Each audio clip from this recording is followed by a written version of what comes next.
Buenas tardes. El día de hoy, junto a mi compañera Josefa Rosas, vamos a presentarles el caso clínico número 6.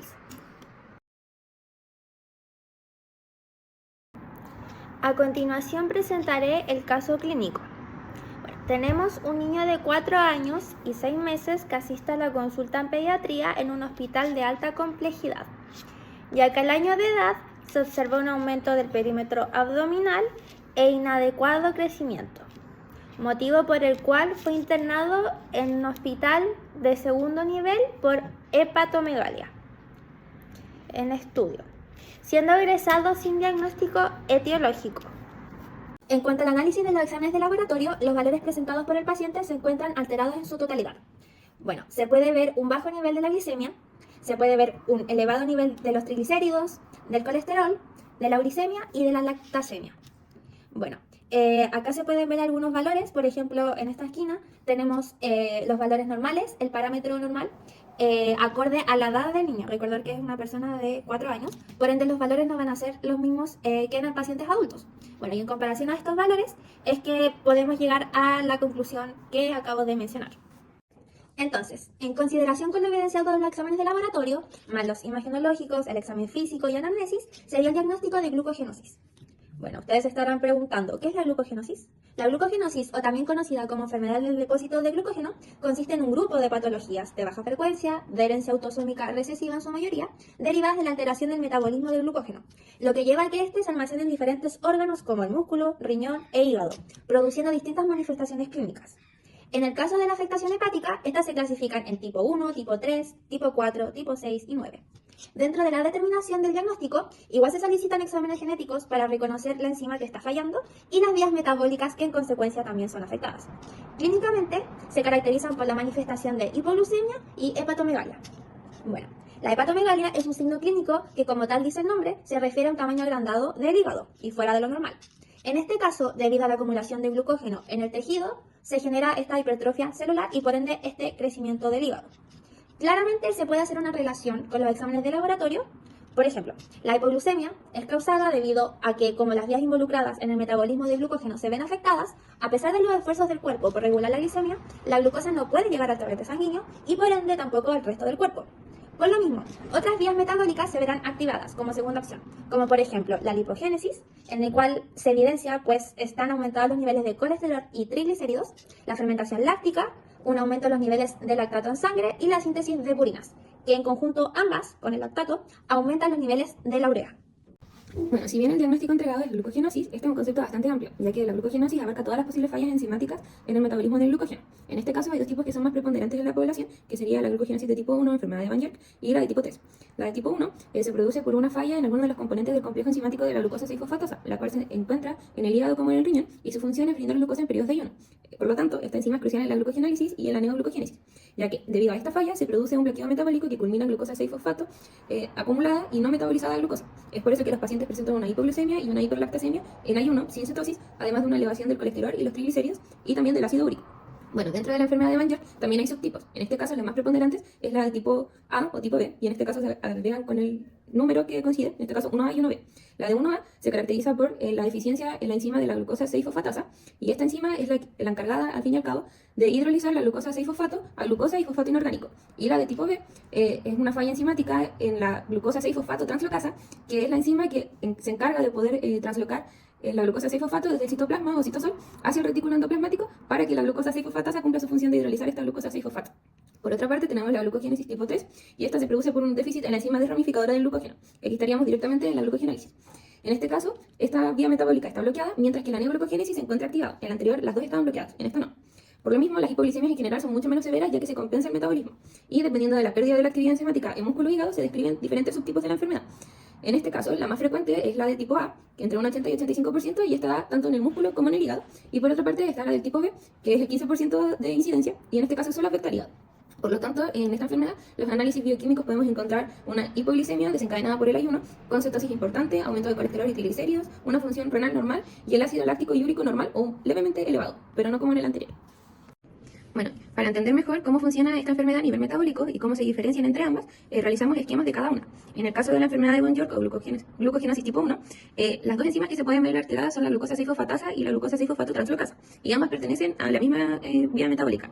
En este caso, el que estas enzimas no estén produce un bloqueo de la glucogenólisis y un bloqueo de la gluconeogénesis, ya que los últimos pasos de estas dos vías metabólicas para poder entregar glucosa a la sangre es el uso de este complejo enzimático. Por lo mismo, va a resultar en un aumento o acumulación de glucosa 6-fosfato y una hipoglucemia.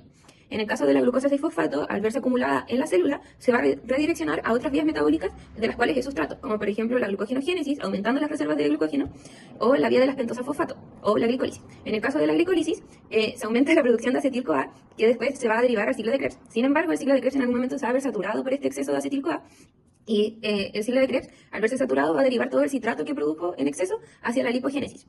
Y la lipogénesis, al estar aumentada y altamente activada, va a bloquear la beta-oxidación, ya que, como sabemos, la lipogénesis produce malonil-CoA, que es un regulador alostérico de la beta-oxidación, la cual la inhibe. Por otro lado, tenemos también que al aumentar y saturarse el ciclo de Krebs, las células van a empezar a preferir hacer el destino del piruvato anaeróbico, entonces van a fomentar la fermentación láctica para poder reutilizarlo, y en este caso va a haber un aumento del lactato. También, por otra parte, la glucosa 6-fosfato se va a derivar a la vía de las pentosas-fosfato, y en este caso tenemos dos como problemas. El primero de ellos es que se va a ver activada la fase oxidativa de la vía de las pentosas-fosfato, la cual producen las pH, que es un sustrato o un intermediario energético en este caso para aumentar la lipogénesis, y contribuye también a la lipogénesis. Y por otro lado, la vía no oxidativa de la vía de las pentosas-fosfato va a producir ribosa 5-fosfato, que es un sustrato para poder sintetizar nucleótidos, y por lo tanto la síntesis de purinas, es decir, de bases nitrogenadas de tipo purina, para los nucleótidos también se va a ver aumentado. Y en este caso, al haber tantas purinas, también se va a activar otras vías metabólicas del desecho de los aminoácidos, provocando un aumento de la urea. Por otro lado, en el caso de la glucogenosis de tipo 3, la enzima que va a ver disminuida su actividad enzimática es la de ramificadora. Esta enzima trabaja dentro de la ruta metabólica de la glucogenólisis y tiene dos funciones, es decir, dos actividades enzimáticas. La primera de ellas es ser glucosidasa, es decir, que es capaz de hidrolizar los enlaces alfa-1,6 glucosídicos de las ramificaciones del glucagón, y su segunda actividad es ser transferasa, es decir, que agarra estos segmentos y los transfiere a la rama central o cadena central del glucagón para que éste pueda seguir siendo degradado y liberar glucosa. Obviamente, como esta ruta se ve bloqueada por la deficiencia de esta enzima, se genera una hipoglicemia. La hipoglicemia estimula la síntesis y secreción de adrenalina y glucagón, y ambas hormonas funcionan como activadores de otras vías metabólicas compensatorias para poder regular la glicemia. En este caso, la gluconeogénesis, la cetogénesis y la lipólisis tisular, la cual va a derivar en la beta-oxidación. La lipólisis tisular también podría relacionarse con la hipertrigliceridemia, ya que obviamente se van a estar movilizando más triglicéridos para el torrente sanguíneo. También cabe mencionar que si se activa la beta-oxidación, esto igual podría llegar a saturarse, por lo que de esta forma podría llegar igual a estimular la cetogénesis. Por otro lado, obviamente, como el cuerpo se encuentra en un estado de hipoglicemia, las células igual prefieren cambiar como la dirección del producto de la glicólisis, es decir, del piruvato, y redireccionarlo a su vía anaeróbica, es decir, la fermentación láctica, lo que obviamente va a producir un aumento del lactato. Sin embargo, a diferencia con la anterior, es decir, con la glicogenosis de tipo 1, en este caso la gluconeogénesis se ve activada, entonces es capaz de reciclar este lactato. Es decir, que el lactato va a llegar al hígado, y en el hígado, gracias a la lactato deshidrogenasa, va a volver a convertirse en piruvato, y el piruvato es sustrato para la gluconeogénesis, por lo que no vamos a ver un aumento del lactato en la sangre, o al menos no va a ser de forma tan elevada, puede ser sutil, pero no significaría un mayor problema.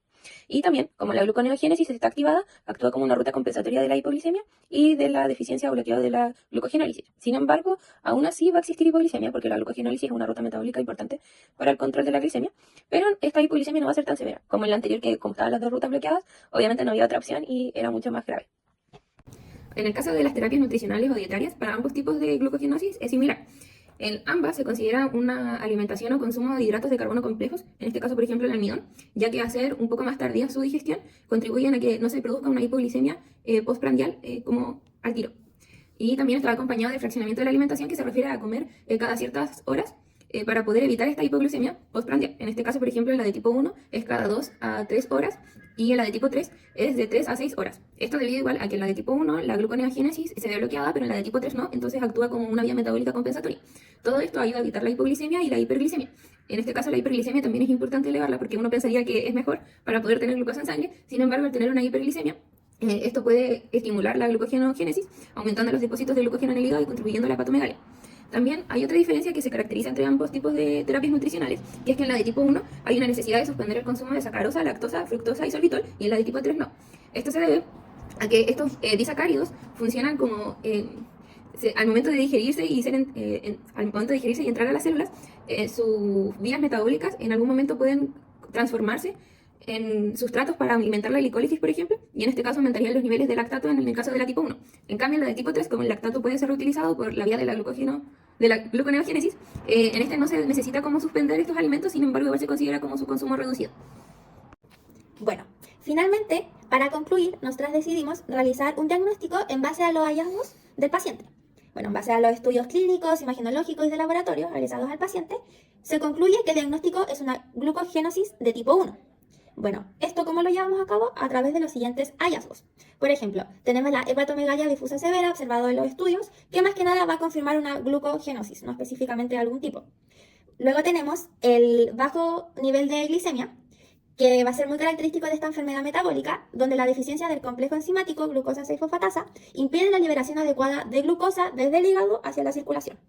Luego tenemos los niveles elevados de triglicéridos y colesterol, que es muy comúnmente observado en pacientes con glucogenosis de tipo 1, debido a la incapacidad del organismo para movilizar los depósitos de glucógeno, lo que va a generar una dislipidemia secundaria.